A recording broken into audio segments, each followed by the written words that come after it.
longevidade saudável, saúde integrativa, qualidade de vida, autonomia e vitalidade. É sobre estes assuntos que vou conversar agora com a doutora Laís Verdenberg. É um prazer, doutora Laís, conversar com a senhora aqui hoje no Jornal das 7. Bom dia!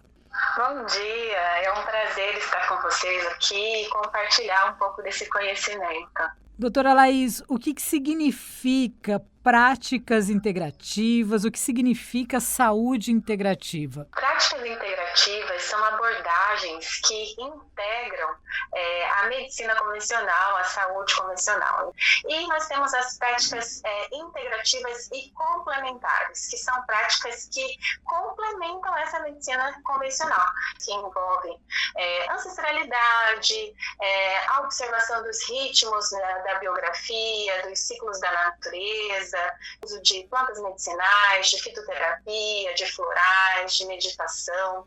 E a saúde integrativa, ela traz uma abordagem que é justamente focada na saúde em si. Ou seja, a saúde, ela começa a ser a centralidade ali desse cuidado, e não mais a doença sendo a centralidade do cuidado. Tudo que a gente coloca no nosso corpo, seja de forma externa, um uso de uma pomada, um tópico, alguma coisa assim, tudo isso o nosso corpo digere. Então, a gente só utiliza coisas naturais. Além do Ayurveda, nós temos também o yoga, a meditação, a fitoterapia, a prática da homeopatia também. Então, muitas dessas práticas, né, essas são algumas, mas também tem outras, como o reiki, a dança, a arte-terapia. Temos muitas práticas integrativas. Podem fazer a diferença no exemplo que eu utilizei da vida da pessoa que está tratando, por exemplo, um câncer. Essas práticas integrativas, elas são ferramentas em que essa pessoa ela tem disponível para que ela possa lidar, por exemplo, com a dor de uma outra forma, para que ela possa, através dessas técnicas, ou seja, uma auriculoterapia, seja uma Abhyanga, que é uma massagem ayurvédica relaxante, uma Shirodhara, que também é uma outra técnica ayurvédica, que envolve muito relaxamento, a diminuição do estresse, e assim como o yoga, a meditação e tudo mais, essas técnicas elas vão fortalecer a essência, o eu individual, né, aquele eu que na antroposofia a gente chama de essência espiritual, aquele eu interior, para que a pessoa ela tenha digamos, todas essas ferramentas para lidar de uma forma ampla com a situação que vem acontecendo na vida dela. Doutora, a senhora fala no Instagram sobre o desenvolvimento de uma mentalidade positiva. Eu sou adepta da mentalidade positiva. De que forma a mentalidade positiva ela contribui para uma saúde mais saudável, para um bem-estar, para uma vitalidade, para uma qualidade de vida? Quando observa essa questão, né, da autorresponsabilização e de olhar para a dor ou para a doença, não como algo ruim. Essa mentalidade positiva ela é relacionada a que tudo o que acontece, tudo isso traz um aprendizado. Dessa mesma forma é a doença, dessa mesma forma é a dor, dessa mesma forma é o desequilíbrio na vida de um indivíduo. Quando a situação se apresenta no corpo físico, a primeira questão é se perguntar: o que isso quer me ensinar?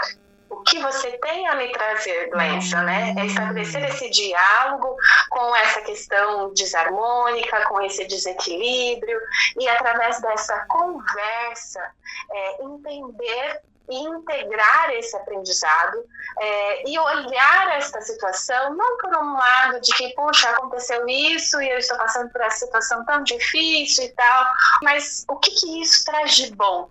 Olhar também, além disso, é sair da situação, olhar de fora e integrar o aprendizado que essa situação traz. Essa mentalidade positiva, ela pode ser, inclusive, no dia a dia, quando a gente tem um olhar mais leve sobre as coisas, vezes não só sobre o aspecto de uma doença grave que atinge a gente, mas assim, no dia a dia, você ter mais tolerância com algumas coisas, ser mais positivo no sentido, não, tudo bem, caiu o copo, sujou o chão, quebrou a minha xícara. Pessoal, faz parte da rotina, faz parte do dia a dia, vamos só limpar. Ao invés de explodir numa situação de raiva, essa mentalidade positiva, ela pode ser adquirida no dia a dia como uma forma preventiva até de não somatização dos problemas? Com certeza, eu acredito que esse olhar, né, da mentalidade positiva é um dos segredos da longevidade, porque quando você olha para as situações comuns do dia a dia, para todas as situações da vida, sem colocar um peso excessivo sobre isso, você aprende a administrar o estresse.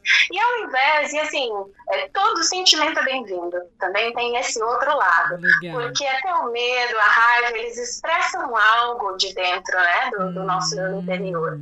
E eles podem, às vezes, trazer proteção, às vezes estabelecer limites, mas tudo depende da forma como se fala e a forma como se expressa tudo isso. E aí que entra muito, né, a arte, a expressão corporal, o uso de elementos da natureza para criar coisas, né, atividades artísticas, exatamente nesse processo de criação, porque é uma forma também de canalizar aqueles sentimentos que às vezes a gente interpreta como ruins, mas que na verdade eles têm também o seu papel.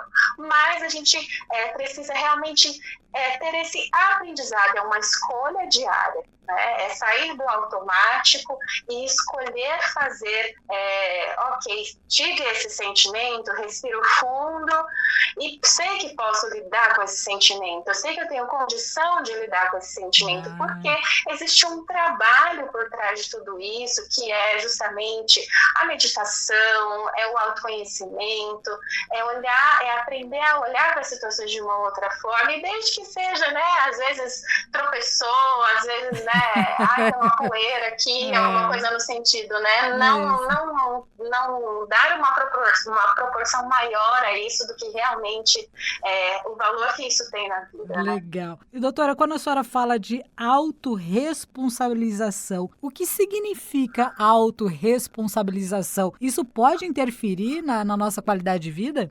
Muito. Principalmente no Brasil, né? A gente tem uma cultura, às vezes, de delegar a nossa saúde nas mãos de outras pessoas, né? Como se outras pessoas fossem responsáveis ao que está acontecendo com o nosso corpo. A gente tem profissionais que são extremamente capacitados e qualificados e que estão aptos para intervir em situações que são necessárias, mas ali no dia a dia, na nossa escolha sobre qual horário acordar, de que forma se alimentar, se realizar um exercício, uma caminhada, administração do estresse, tudo isso está relacionado a se responsabilizar, a cuidar do seu corpo, da sua morada sagrada, do local onde a sua alma habita. Ter esse cuidado consigo mesmo. Às vezes a gente cuida tanto dos outros, das pessoas, dos nossos animais, né? Do mundo em volta, e acaba esquecendo de começar a olhar para dentro, né? Porque o primeiro cuidado começa com a gente, né? Então, assim, quando a gente escolhe quando eu falo se alimentar, eu não estou falando só de alimento, de comida, eu estou falando sobre o que ver, o que assistir, sobre amizades de qualidade, sobre ter tempo de qualidade, sobre ter horas de sono. Tudo isso são coisas que vão fazer parte das escolhas diárias. Então, assim, autorresponsabilização está muito relacionada a o que eu priorizo no meu dia. No meu dia, eu priorizo horários para cuidar de mim, eu tenho momentos para cuidar de mim, mesmo diante de toda a rotina, de todas as funções, porque o mundo é isso que pede da gente, né? O mundo pede um movimento, a vida em sociedade pede com que a gente esteja atuando, esteja entregando algo, isso faz parte do fluxo da vida, do processo criativo e tudo mais. Mas mesmo diante de toda a rotina, que é extremamente necessária, como eu escolho cuidar de mim, como eu escolho me priorizar, como eu escolho fazer, né, fazer escolhas mesmo, né? Quais as escolhas eu faço, né, no meu dia a dia.